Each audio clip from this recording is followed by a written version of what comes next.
அதை உணர்த்தி அற்புதம் செய்து விட்டார். அவர் சகதிக்குள்ள நடக்கல. ஆமா, கடல் பிளந்த உடனே சகதி மாதிரிதான் இருக்கும். அதை நடக்கல.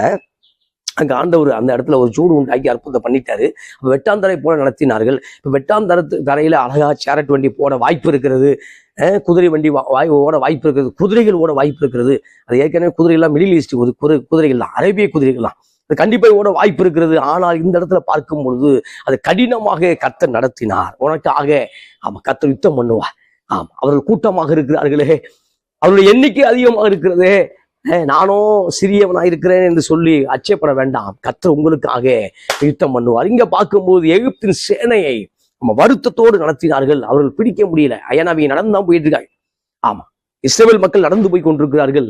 ஆனால் எகிப்தியர்கள் ஆமா குதிரையில போய் கூட பிடிக்க முடியவில்லை. ஏனென்றால் அவர்களுக்கு மேகமாக இருந்தது, அந்தகாரமாக இருந்தது, அவர்களுக்கு வெளிச்சமாக இருந்தது. Praise God. எனவே இந்த காலை வேளையில உடைய வாழ்க்கையில் மிகப்பெரிய வெளிச்சம் உதிப்பதாக.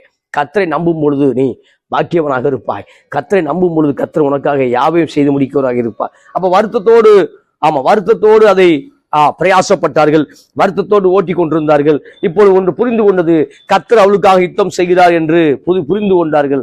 கர்த்தர் மோசையை நோக்கி, ஜலம் எகிப்தியர் மேலும் அவருடைய ரதங்கள் மேலும் அவருடைய குதிரை வீரர்கள் மேலும் திரும்பும்படிக்கு உன் கையை சமுத்திரத்தின் மேல் நீட்டு என்றார். அப்படியே மோசே தன் கையை சமுத்திரத்தின் மேல் நீட்டினான். விடிய